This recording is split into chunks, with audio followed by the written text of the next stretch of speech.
আসসালামু আলাইকুম। বরাবরের মতো আমি রাকিব বলছি। আজ আপনার সামনে উপস্থাপন করতে যাচ্ছি 12 volt battery charger with auto cut step down transformer নিয়ে নিলাম। আমাদের এই ট্রান্সফরমারটি অনেক বড় ট্রান্সফরমার। এটি দিয়ে আপনি বড় ব্যাটারি চার্জ করতে পারবেন, 200 এম্পিয়ার পর্যন্ত, তার বেশিও চার্জ করতে পারবেন, সমস্যা হবে না। তো যাই হোক, আসলে এত বড় দরকার নেই। আমার হাতের কাছে এই মুহূর্তে এই সাইজের এই ট্রান্সফরমারটি ছিল, এজন্য আমি এটি দিয়ে আজকে আপনাদেরকে প্র্যাকটিক্যালটি করে দেখাবো। এরপরে লাগবে হচ্ছে এটি খুবই বহুল প্রচলিত এবং বহুল ব্যবহৃত একটি ডায়োড। এটির মডেল হচ্ছে IN5408। এই ডায়োড চারটি দিয়ে আমরা ব্রিজ সার্কিট বানাবো, যেটা আমার আগের ভিডিওতে আপনারা দেখেছেন অলরেডি। সো ওইটি ছিল হচ্ছে প্রেজেন্টেশন টাইপের হোয়াইট বোর্ড অ্যানিমেশন ভিডিও। আজকেরটা হচ্ছে লাইভ ভিডিও, একদম সরাসরি। এরপরে আমাদের এটিকে ফিল্টারেশন করার জন্য লাগবে একটি ক্যাপাসিটর। আমি একটি ক্যাপাসিটর নিয়েছি। এই ক্যাপাসিটরটি হচ্ছে 25 ভোল্টের 2200 মাইক্রোফ্যারাডের। তো এরকম একটি ক্যাপাসিটর লাগবে, একটি এসি পাওয়ার কর্ড লাগবে, আমাদের এরকম কিছু কেবল লাগবে যেটা দিয়ে আমরা শর্টকাট কানেকশন করব। এসি লাইনটি সংযোগ করে নিচ্ছি। আমি এখানটায় এসি লাইন সংযোগ করে নিলাম। খুব সাবধানতার সাথে এসি লাইনটি সংযোগ করবেন যেন কোনো লুজ না থাকে এবং সঠিকভাবে কানেকশনটা হয়ে যায়। এবার আমি দেখবো আমার এই পাশে এসি ভোল্টেজটা পেয়েছে কি পায়নি। তো আপনারা মিটারের দিকে খেয়াল রাখবেন। এখানে আমি 220 ভোল্ট ইন করেছি। এই মুহূর্তে আমার লাইনে ভোল্টেজ অনেক বেশি আছে, অর্থাৎ নর্মালি যা থাকে তার চেয়ে একটু বেশি। এটাও নর্মাল থাকে 233 ভোল্ট। এখন আমার কিন্তু এই পাশটাতে স্টেপ ডাউন হয়ে এসির 12 ভোল্ট আসার কথা। চলুন এবার আমরা সেটা চেক করে দেখি। দেখুন আমরা একটু বেশি পাচ্ছি, 13.58 ভোল্ট। সো এটি কিন্তু এসি ভোল্ট। সো এখানে পোলারিটির কোনো, এই ডায়েটগুলোকে নিয়ে এগুলোকে আমরা ব্রিজ বানাবো। এই হলো 4টি ডায়েট। এই 4টি ডায়েটের, আচ্ছা ডায়েট নিয়ে একটু কথা বলি। সেটি হচ্ছে ডায়েটে অনেকে বলে প্লাস মাইনাস। আসলে ডায়েটে প্লাস মাইনাসের তেমন কিছু নেই। এটাকে জানতে হবে বা বুঝতে হবে হচ্ছে অ্যানোড এবং ক্যাথোড বিষয়টা নিয়ে। সো এই যে আপনারা বিষয়টা দেখছেন, এই যে সাদা মাথা অংশটুকু, এই যে সিলভার টাইপের যে দাগটা আছে, এটা হচ্ছে ক্যাথোড, এই পাশটা হচ্ছে অ্যানোড। সো আমি যদি এখানে পজিটিভ ভোল্টেজ দিই তাহলে মাথায় আমি পজিটিভ ভোল্টেজের আউটপুটটা পাবো, মানে এটা এদিকে ফ্লো হবে ডিরেকশন অনুযায়ী, কিন্তু এদিক থেকে ঢুকবে না, বাধা দেবে। সো এই হলো বিষয়। তো এখন আমরা কি করব, ব্রিজ বানানোর জন্য প্রথমে এই সিলভার এবং এই সিলভার দুটোকে এক জায়গায় এভাবে সোল্ডারিং করে নিব। সো এই হলো আমাদের ব্রিজ সার্কিটটি। আমরা এভাবে নিয়েছি ব্রিজ সার্কিটটি বানিয়ে। আপনারা দেখতে পাচ্ছেন এটা সবাই খুব ইজিলি বানিয়ে নিতে পারবেন। আপনি এভাবে ধরবেন, এভাবে ধরলে এই অংশটা এভাবে আসবে, এই অংশটা এভাবে আসবে। অর্থাৎ এটা হচ্ছে ফ্রন্ট সাইড, এটা আমি ব্যাক সাইডটা ধরলাম, অর্থাৎ এটা পিছনের সাইড। সিলভার অংশটা দুটা এখানে এসছে এবং ব্যাক সাইডটা এখানে আসছে। এটাকে আমরা নেগেটিভ ভোল্টেজ পাবো আর কি। এ পাশ থেকে আমরা, এই সিলভার মাথা থেকে আমরা পজিটিভ ভোল্টেজ পাবো। আর এই যে দুইটা অংশ থাকলো, একটা হচ্ছে সিলভার অংশ আর একটা হচ্ছে মানে সিলভার ছাড়া যে মাথাটা, অর্থাৎ এই দুইটি পাশে আমরা এই দুইটি সংযোগ করে দিব। অর্থাৎ আমাদের যে এসি পাওয়ারটা আমরা এখান থেকে পাবো, এসি ভোল্টেজটা আমরা এই দুই প্রান্তে দিব এবং এই দুই পাশ থেকে আমরা যেটা পাবো সেটা ডিসি পাবো। এখন যে ডিসিটা পাবো সেই ডিসিটা কিন্তু পিওর ডিসি না। সো এই কারণেই আমরা এখন একটি ক্যাপাসিটর ব্যবহার করবো, এটা ফিল্টারেশনের জন্য। ক্যাপাসিটরের এই পাশটাতে কিন্তু 0 লেখা, একটু খেয়াল করে দেখুন 0 লেখা আছে, আর বাকি কোথাও কিন্তু কিছু নেই। ধরলাম 0 লেখা নেই, অর্থাৎ এই পুরো অংশের মধ্যে দেখবেন উল্টা একটা কালার থাকবে। পুরোটা যদি অন্য কালার থাকে, এটা আর একটা কালার থাকে। এবং এটা এই খাটো একটা পায়ের সাথে, অর্থাৎ এটা একটি পা ছোট একটি পা বড়। যে পার্টি ছোট সেই পার্টি নর্মালি 0 ভোল্টেজ বা মাইনাস। তো আমরা কি করবো এখন, এটি মাইনাসের সাথে, আমি কি বলেছিলাম যে পিছনের এই সাইডটি হচ্ছে মাইনাস, সামনের এই সাইডটি হচ্ছে প্লাস। তো আমরা এভাবে সংযোগ করি। আমি সোল্ডারিং করে নিয়ে আসলাম।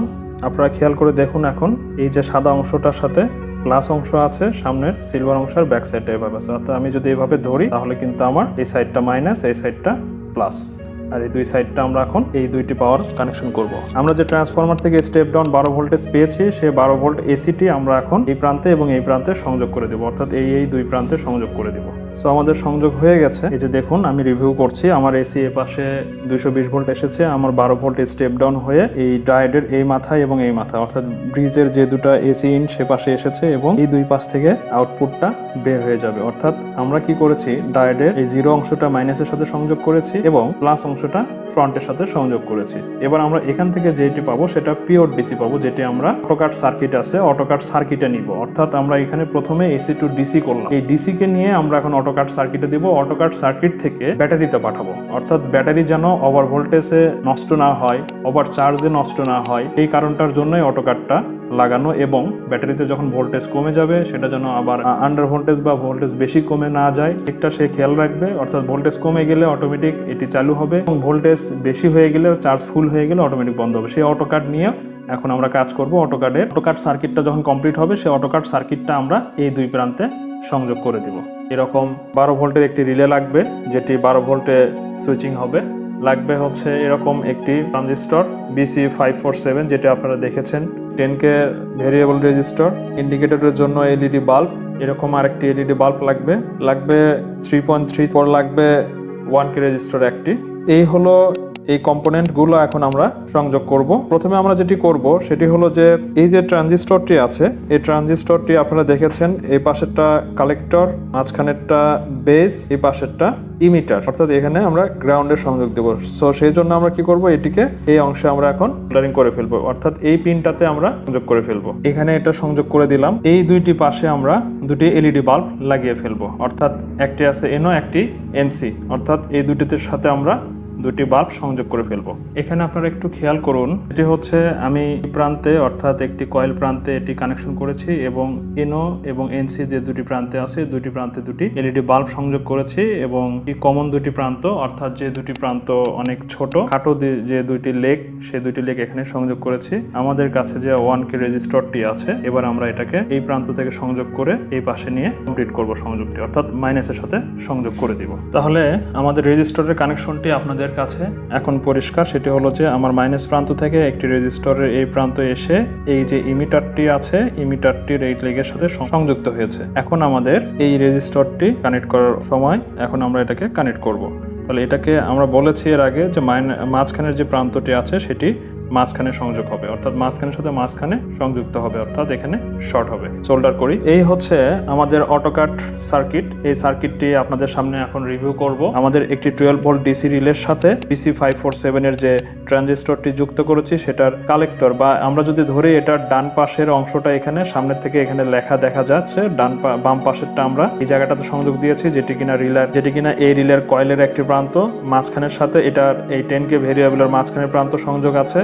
যেটি ডান পাশে আছে সেটি হচ্ছে যে এটার গ্রাউন্ড ইমিটার, সেটার সাথে আমরা এখানে সংযোগ দিয়েছি। গ্রাউন্ডের সাথে এটার গ্রাউন্ড আমরা সংযোগ দিয়েছি। এই 10K ভেরিয়েবল রেজিস্টরের সাথে আমরা একটি 3.3K রেজিস্টর সংযোগ করে এই কমন প্রান্ত থেকে এখানে কানেকশন দিয়েছি এবং কমন প্রান্তে যেহেতু আরেকটি কানেকশন দিতে হবে সেই জন্য আমরা শর্ট করে দিয়েছি। দুইটা ইন্ডিকেশনের জন্য দুটা এলইডি বাল্ব নিয়েছি আমরা। এই এলইডি বাল্বের যে দুটি লম্বা পা আছে সেই দুটি লম্বা পা আমরা এখানে এবং এখানে সংযোগ করেছি, একটা এনওর সাথে একটি এনসির সাথে সংযোগ করেছি। তো এভাবে আমরা সংযোগ করেছি এবং দুটি মাইনাসকে আমরা শর্ট করে দিয়ে এখান থেকে একটি রেজিস্টর করেছি এবং এটি নিয়ে আমাদের এই যে মাইনাস প্রান্ত আছে এই মাইনাস প্রান্তের সাথে আমরা কমনলি সংযোগ করেছি, অর্থাৎ এটা সবগুলো মাইনাস প্রান্ত। এই সার্কিটটা রেডি হয়েছে, এটাকে আমরা পাওয়ার আপ করতে পারি। তো আমরা যেটা ব্যাটারিতে পাওয়ার দিব সেটা দিব এই প্রান্ত থেকে এবং আমরা ট্রান্সফরমার থেকে ডিসি হয়ে যেটা এসেছে সেটা প্রথমে আমাদের এই প্রান্তে চলে আসবে। এই সংযোগটি এখন সম্পন্ন করব। তো ডিজাইন অনুযায়ী আমরা এখানে সমস্ত সংযোগ সম্পন্ন করেছি। ট্রান্সফরমারের যে ডিসিটা এসছে, অর্থাৎ আমরা যে ডিসিটা পেয়েছি সেই ডিসিটা আমরা প্রথমে এই প্রান্তে দিয়েছি এবং এখান থেকে একটি প্রান্ত কমনের সাথে শর্ট করে দিয়েছি, এই যে আপনারা দেখতে পাচ্ছেন, এবং মাইনাস প্রান্তটি আমরা এই প্রান্তের সাথে সংযোগ করে দিয়েছি। এরপর এখান থেকে আরেকটি মাইনাস প্রান্ত নিয়ে গিয়েছি, এটা আমরা ব্যাটারির সাথে সংযোগ করব এবং ব্যাটারির প্লাস প্রান্তটা এসেছে এখান। এখন যেটা করতে হবে, আমরা যে ভোল্টেজে সেট করতে চাই সেটা এই ভেরিয়েবলটি আমরা ঘুরিয়ে ওই ভোল্টেজটা সেট করে দিব যে হায়ার ভোল্টেজটা, অর্থাৎ এটা 13 ভোল্ট বা 14 ভোল্ট, যে ভোল্টে গিয়ে আমি চাচ্ছি যে সিস্টেমটা বন্ধ হয়ে যাবে আর ওভারচার্জ হবে না, সেখানে সেট করার পরে আমরা এটাকে পাওয়ার আপ করলে পরে এখানে ওই ভোল্টেজটা যখন চলে আসবে, অর্থাৎ ব্যাটারিতে যখন ফুল চার্জ হয়ে যাবে তখন কি করবে, এই রিলের মাধ্যমে ব্যাটারিতে চার্জ দেওয়াটা কেটে দিবে, অর্থাৎ বন্ধ করে দিবে, তখন আর চার্জ হবে না। তো এবার আমরা দেখব আমাদের এখান থেকে এসি হয়েছে, এসি থেকে আমরা এই রেকটিফিকেশনের মাধ্যমে ফিল্টারের মাধ্যমে ডিসি করেছি, ডিসিটা এখানে নিয়ে এসে আমরা অটো কাট করেছি। সো এখন আমরা দেখব এই অটো কাটের আউটপুটে আমাদের কত ভোল্টেজ আছে। সো আমরা এখন অন করছি, এতে দেখতে পাচ্ছেন সিস্টেমটি কাজ করছে, এখানে বাল্ব জ্বলছে, এখন চার্জিং মোডে আছে। আমরা যদি আউটপুটটা পাই তাহলে চার্জিং হচ্ছে। সো এই অবস্থায় আমরা মেপে দেখব যে কতটুকু ভোল্টেজ আমাদের দেখায়। আমরা 18 ভোল্টেজ পাচ্ছি, আপনারা খেয়াল করে দেখুন, এই যে 18 ভোল্টেজ পাচ্ছি। এটা হচ্ছে যে আমরা এখানে একটা ক্যাপাসিটর ব্যবহার করেছি, আমাদের এখানে কিন্তু ভোল্টেজ কম ছিল, এরপর আমরা একটু বেশি ভোল্টেজ পাচ্ছি। আমরা যখন ব্যাটারির সাথে কানেক্ট করব তখন কিন্তু এই রকম ভোল্টেজটা আর থাকবে না। এটিকে টেস্ট করব।